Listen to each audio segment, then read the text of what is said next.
At least we kind of have some celebratory news to share with you, ladies and gentlemen. But don't hold on too quickly now. Don't celebrate too quickly. There are in the works of a hostage deal in the regards of making peace between Gaza and Israel. But keep in mind that this negotiation we'll celebrate when we actually see it, because this doesn't actually go into effect until later on, and there's still a couple days that Israel has some tricks up their sleeves and could pull out some sort of whammy to make situations worse. But here's the time of Israel stating hostage talks advance after tense meeting between Netanyahu and Trump envoy, officials tell Toll. U.S. President-elect Donald Trump's Mideast envoy Steve Witkoff held a tense meeting between Prime Minister Benjamin Netanyahu on Saturday, during which the former leaned hard on the Israeli premier to accept compromises necessary to secure a hostage deal by January 20th U.S. presidential inauguration. Two officials familiar with the matter tell the Times of Israel. Witkoff pressured on Netanyahu's appears to have an effect, with the two officials familiar with the negotiations saying that key gaps were closed during the talks over the weekend. Spokespeople for Witkoff and Netanyahu did not immediately respond to requests for comment on the matter. So, take it on Trump to get some brass knuckle guy from New York, probably from the tough areas of Hell's Kitchen, to go into Israel and say, listen, I hate to interrupt your Sabbath and all, but you're going to get a deal done, because I don't want war. I don't want war on my hands. You're going to get this done, okay? Capiche? While the Prime Minister had been pushing for weeks for a temporary ceasefire that only related to the first phase of the three-stage proposal Israel submitted last May, the agreement that is being finalized is increasingly closer to the original offer. The clauses connecting the first phase with the two others make it harder for Israel to resume fighting once the initial stage goes into place, one of the officials say. Haaretz reports that Israel will also agree to fully withdraw from the Philadelphia corridor during the first phase, a claim that contrasts with a briefing earlier today by Israeli officials, who say Israel would not leave the corridor in the first or second phases of the deal. Over the summer, Netanyahu characterized continued Israeli control over the border strip between Egypt and Gaza as critical for Israel's very survival, insisting that the IDF remain there indefinitely. He added conditions regarding continued Israeli presence there is to be an original Israeli proposal, which significantly hampered negotiations in July, Arab and Israeli officials told the Times of Israel at the time. So, I find it amazing. I find it amazing. And this just shows how telling all this is, how manufactured this war is, how October 7th is kind of this suspicious telling, and that's its own conversation we can get into later on. But I just find it also amazing that they had negotiation deals back in May. They had negotiation deals in July that Joe Biden and Kamala Harris, if they actually gave a damn about Palestinians, if they actually gave a damn, instead of talking two sides out of their ass, if they actually gave a damn about doing a peace deal, could have easily resolved. But Biden turned the other way. They accepted, they gave more weapons to them and allowed for the continuation of this genocide, the continuation of the ethnic cleansing. And then all of a sudden, Trump gets elected by an overwhelming majority, and a lot of Democrats did it out of spite, voted for Trump out of spite of the Democrats that are continuing to push for the Gaza genocide. He hasn't even made it to office, and all of a sudden, boom, a deal is in place. All of a sudden, it took some guy from New York, a New York real estate mogul, to make him deal, make an offer he can't refuse. I just find it so amazing. I find it so amazing. Just like right now they're trying to do with Ukraine. And I'm surprised that the Ukraine deal didn't come first. I'm kind of surprised because Trump vocally expressed about ending the Ukraine war. He's vocal about ending that catastrophe that we continuously funded throughout some time. I'm surprised this even went through. So, but hold on to your hats because there's more that needs to be addressed before we start celebrating. So, this guy, Muhammad Shidahada, says Israeli media is crystal clear. All it took to get a ceasefire deal done was pressure from Trump on Netanyahu, who folded immediately. Biden refused to do that for 15 months. 15 months. And you wonder why the people of Michigan, you wonder why a lot of swing states that were in support of an arms embargo to Israel, in support of a ceasefire agreement, that don't want their tax dollars spending on this baseless war. You wonder why you lost them. It's got to be racism. It's got to be sexism. They just can't handle a confident woman in power, said some shit lib. As a Saudi diplomat told me, Biden considered any pressure on Israel as tainting his legacy. In other words, don't mess with AIPAC. And that's what people like Thomas Massey told Tucker Carlson, that every single one of these people, the only reason they have a political career and are established in office is because they have a handler. They have an AIPAC handler that forcefully bends their knee, that forcefully bends their arms to cave to allow Israel to continue on its war regime, to continue on its criminality. And that's the only reason that people like Joe Biden and Kamala Harris and so many others are in the positions that they are. It's because of AIPAC. It's because of the lobby firms that represent Israel. It's because of the blackmail that a lot of the spy agencies in Israel, the Mossad, have on these people. And in order to stay out of the spotlight, in order to not be prosecuted out of their political careers and maintain some sort of status quo figure, they have to cave to the genocide. That's why they stay silent. That's why a lot of these people just are either vocal about it. They go the route of, Pete Hegseth or Mike Huckabee, where they're screaming biblical passages at people, or they stay silent to be complicit to this. So here is another Israeli publication. Netanyahu did not want to end up like Canada or spend his retirement in Greenland. Netanyahu has convinced himself to accept Trump's outline, which is already being considered in May. All that remains is to mourn the lost time, the hostages who were murdered in captivity, and the fighters who were killed in vain.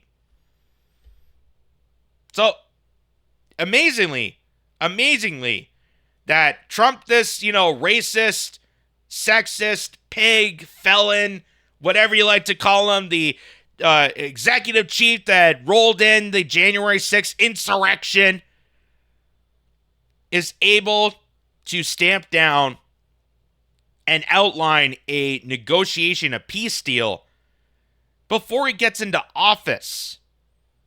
Say what you want about the guy. I could say stuff about the guy.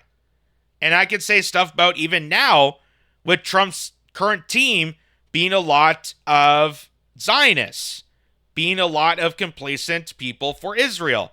How people like Tulsi Gabbard turned away and did a complete 180 in support of Israel. How you got Marco Rubio. How you got Pete Hegseth. How you got Pam Bondi. How you got so many other individuals that are deeply, deeply entrenched with the Zionist project. I could say about that, but isn't it amazing that the man isn't even sworn in yet, and all of a sudden, boom, you just had to go over there, send somebody over there on the Sabbath. That's going to ruin a lot of their weekend plans. Holy crap. And tell them deliberately to, hey, we're going to have a deal in place, and you're going to sign it or else. Isn't that just amazing? And it shows how manufactured all this is. Because obviously, if it was a World War III situation, it'd be a lot harder than just having someone sent over there and saying, hey, you're going to make peace. Bada bing. So, suppressed news says just in, U.S. President Donald Trump retweeted a video that says Netanyahu is still trying to get us to fight Iran to this day. He is a deep, dark son of a bitch because he's gotten us into endless wars. Explained that the wars in Iraq and Syria were manufactured by Netanyahu. So that was Donald Trump. Before this deal broke out, Donald Trump retweeted a video of Jeffrey Sachs. Jeffrey Sachs, who is notable for pointing out the connection between Netanyahu and her foreign policy, which AIPAC is also attributed to. AIPAC is deeply conspiring with our foreign agenda, and that is why all the wars that we have continued in the Middle East, Afghanistan, Iraq, Syria, Libya, Lebanon, all these different territories are the exact same model, exact same situation that the Israeli foreign policy wants to vindicate, wants to attack.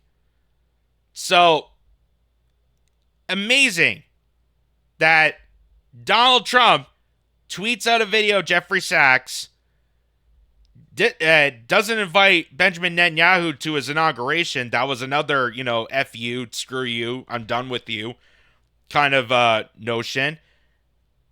And all of a sudden, it took just some representative of Trump's to go over there and bend Netanyahu to a pretzel to sign a peace deal. And that there's going to be a hostage, exchange. And how this could have been easily settled and prevented. How this genocide, how the slaughter of the people of Gaza, the slaughter of the people of Lebanon, the people, we don't know what's going to happen with Iran. That's still up in the air. Like I said, hold your celebrations because there's more to this. So this guy puts it perfectly. I effing swear, if Trump gets a ceasefire Biden and Harris said was impossible, I hope the Democrats never win an election ever again. I think that is an incredible statement. And I think inevitably that is going to kill the Democratic Party. Because Trump hasn't even got sworn in and gets a peace deal done. Like that. Like that. And yet, the Biden administration, the Harris administration, in power for 4 years, didn't even bother. Did not even bother. And some people say, well, they got a deal drafted up, and then Hamas, didn't accept the deal, and then So how was Trump able to do it? How was Trump able to do it without any political position currently? He's not sworn into office. He has no power over Benjamin Netanyahu at this point. But because he is the president-elect and is going to be sworn in on Monday, which we'll cover in a live stream, he was able just to send someone over there and just negotiate a peace deal. Which I've always stated about Trump, regardless of how you feel about him, regardless of how I feel about him, the least I could say is because of his business acumen, I hope that he's willing to negotiate and hear people out and construct deals. I hope that's the case. And that's why I hope for him in charge of foreign policy as compared to Joe Biden, who is an advocate for the military-industrial complex, heinous policies, and invasions of Middle Eastern countries. Joe Biden was nefarious in support for Iraq, for the invasion of Iraq in the early 2000s. So, yeah, it's really going to cost the Democratic Party just completely. But here is this video here of Antony Blinken, who's trying to take credit for this. Because the Democrats and Joe Biden in particular want to go out with some sort of legacy. They don't want the legacy of a bloody serial killer, which is what they are. That's the legacy that they're going to have. They're genocidal freaks. So Anthony Blinken, on his way out, is going to take credit for the ceasefire deal that Trump just did. I kid you not. These are nefarious pricks. They're going to take credit for something that they didn't intently do until Trump won the election, and not even before sworn in, he did the deal immediately. Listen to this.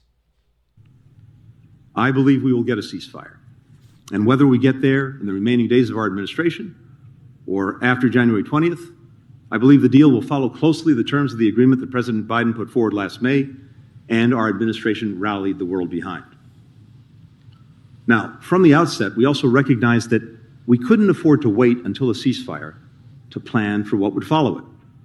For many months, we've been working intensively with our partners to develop a detailed post-conflict plan that would allow Israel to fully withdraw from Gaza, prevent Hamas from filling back in, and provide for Gaza's governance, security.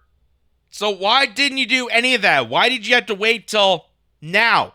Why did you have to wait till January 2025 for Trump to do this? Why'd you have to wait till after the election? Oh! Maybe it's because you kept putting out this to people, thinking that they're going to be sucked into, oh, the Democrats have a plan, they have a strategy, they're going to do something. And it turns out voters were not going to be fooled by that. And you lost the election. A lot of it has to do with this very issue. You lost the election, which just shows you never had the intent to do any of this. How many opportunities did Anthony Blinken, Joe Biden, and the rest of them had to settle a score, settle the arguments, get a ceasefire deal in the works, do an arms embargo, cut off the funding for them, put that investment towards Americans? How every opportunity they easily could have done with this, and they turned the other way. They have turned the other way. It took Donald Trump and one of his cohorts to go on the Sabbath to twist Netanyahu's arm to a pretzel in order to get a ceasefire deal on the works. And they want to take credit for it. The Democrats want to take credit for it. How crazy that is. So Jeremy Scahill says it's important to note the Gaza ceasefire deal that may be reached soon is overwhelmingly consistent with the deal Hamas originally agreed to on July 2nd. So all the people that are out there saying that, oh, well, it's Hamas that are blocking these deals. No, Hamas is the ones that are orchestrating these deals. They're the ones that are putting the papers on the table, and Benjamin Netanyahu and his government is turning the other way because they're a bunch of bloodthirsty war criminals. That is part of their greater Israeli project. That's part of the Zionist movement, is to seize territory, to wipe out the entire population. They want to gain control of Gaza. They want to gain control of territory within Lebanon, within Syria, the Golan Heights. This is all part of their agenda. They had no intent whatsoever to save the hostages. No intent whatsoever. Which, obviously, this peace deal that's coming out completely shows that. Biden allowed Netanyahu to torch that deal and continue the genocide with a steady flow of U.S. weapons and political support. Yes, don't you forget that. Don't be fooled by Anthony Blinken here saying, we had the agreement, it works, and we're going to roll it out at some point at some time. You lost the election, you're on your way out, and while Trump is on his way in, was able to do the work that you could have easily done at the start of your presidency. You could have easily gotten to the works of a ceasefire deal, of an arms embargo. You could have done something in the time from October 7th to now. But no, you continued on the genocide. You continued on this just horrendous measure in the Middle East for what? For the military-industrial complex? For the CIA that benefit off this? For NATO? for your APAC handlers that are going to donate more money to your pathetic campaigns so you gain more power and control over us? What was the intent of all of it? What was the intent of pushing this back until Trump was able to get a deal on the table? Here's Glenn Greenwald. So, some people are sadly not happy about this. Obviously, the deep Zionists that are in this political cult, that have this horrific mindset, they're not happy about this. So, Israel extremists on television are blaming Trump for what they say is the immediate ceasefire deal in Gaza, claiming that Trump forced the deal on Netanyahu without first letting Israel completely annex northern Gaza and block all humanitarian aid from entering. Oh, poor me. Poor Zionists. We just wanted to finish the wiping out of a civilization, and then Donald Trump, that bastard, had to come in on the Sabbath and ruin all the fun.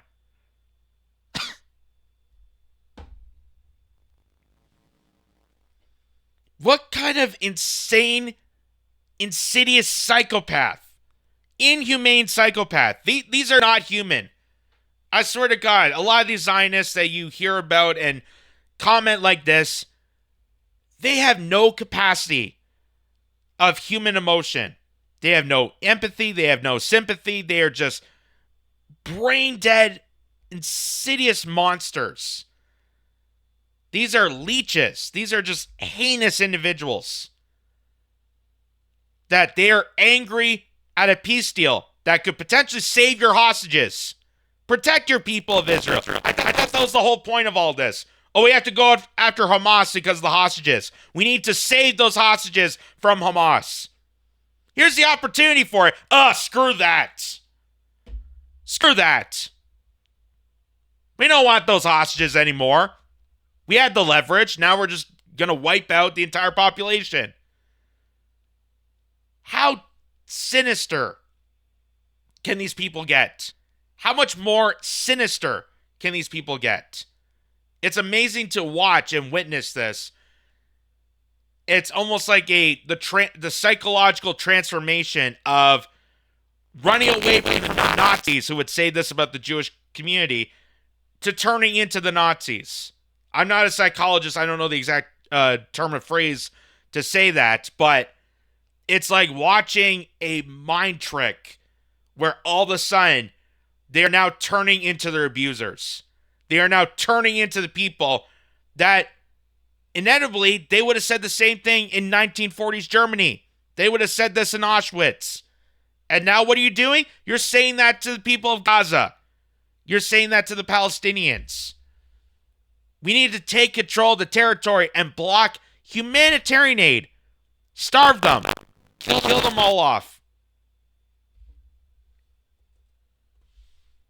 Here's another from Suppressed News. Israel Zionists are having a meltdown and insulting Donald Trump while blaming him for a ceasefire deal. Here's this guy. Curse the man who thrusts into man and puts his trust in the flesh of his seed. What?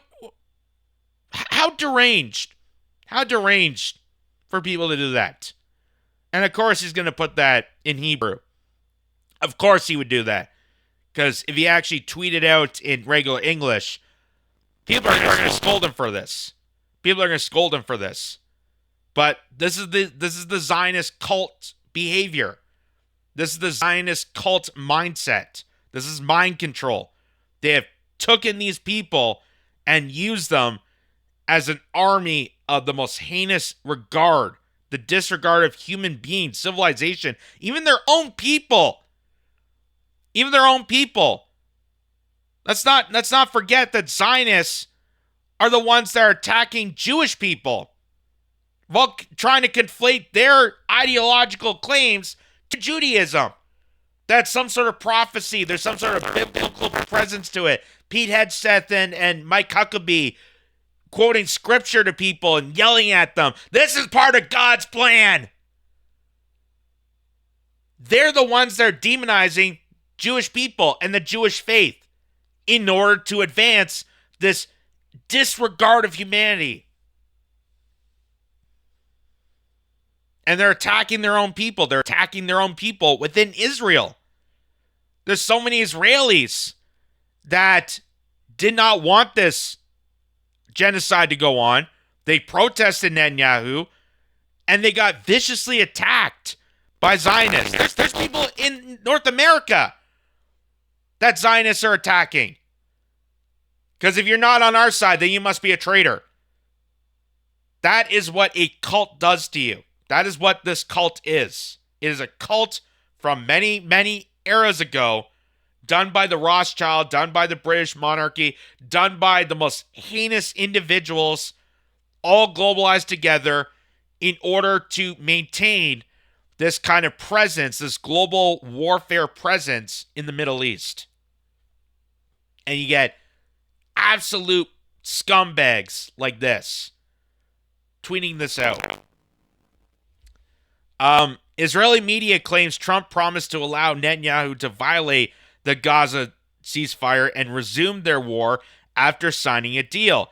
Trump's gift bag also includes lifting all sanctions on Israel spyware, Pegasus, and Israeli settlers and extremists, and allowing major West Bank land theft.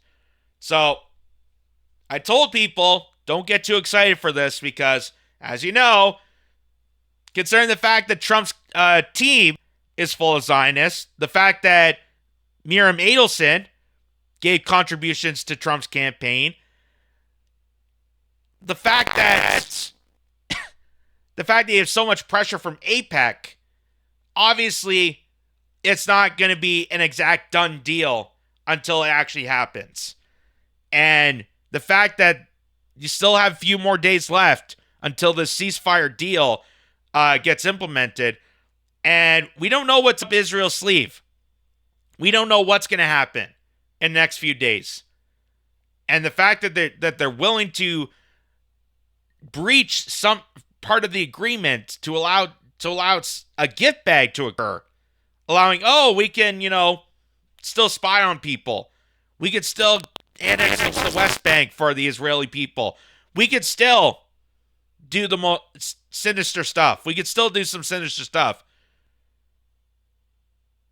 And the Zionists still are angry about it.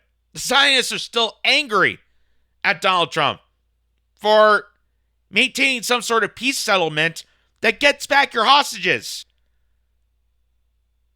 It goes to show you how all this from the start, from October 7th and even before then, all this was all manufactured in order for the greater Israeli project to presume in Palestine, to take over that land, to take over the territory, to wipe out that population, wipe out the civilization, take over parts of Lebanon, take parts of Jordan, take parts of Egypt, and further on the expansion.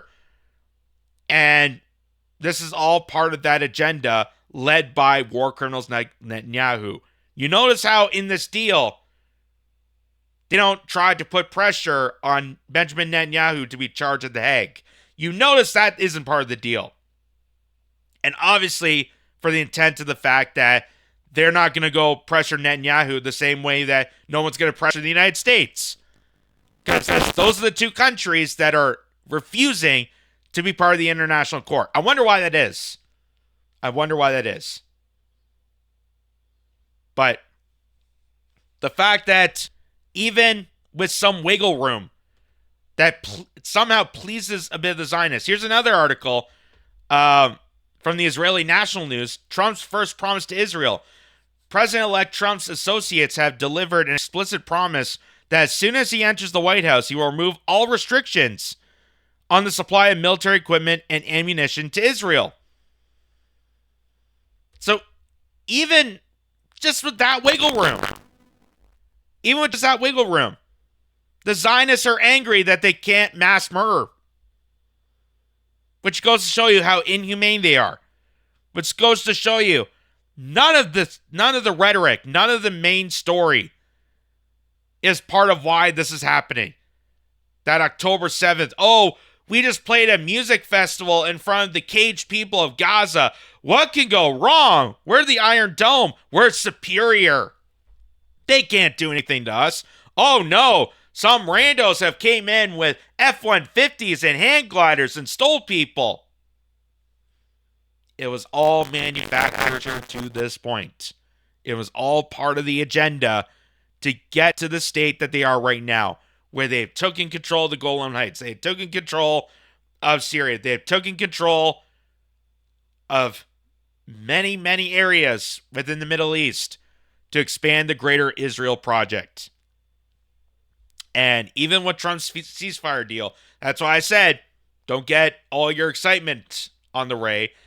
It is definitely a better situation than Joe Biden, I would say, or Kamala Harris.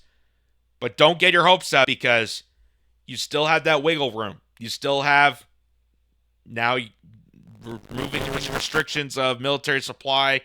You're still allowing them to annex the West Bank. You're still giving this gift bag to Netanyahu. And also look at your cabinet. Look at the Trump cabinet. They're full of Zionist freaks. They're all going to pledge allegiance to the Israeli flag. They're all going to serve the knee of the greater state of Israel.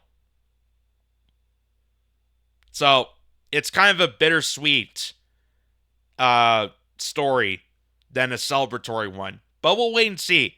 We'll wait and see. Like I said, it's better than any of the Democrats have done the past couple years in regards to this. But we'll have to wait and see, because Israel can pull something out of their sleeve and cause this whole deal to completely flatline. So we hope for the best. We'll see what comes out of it, and just continue to hold people account if they disobey their promises.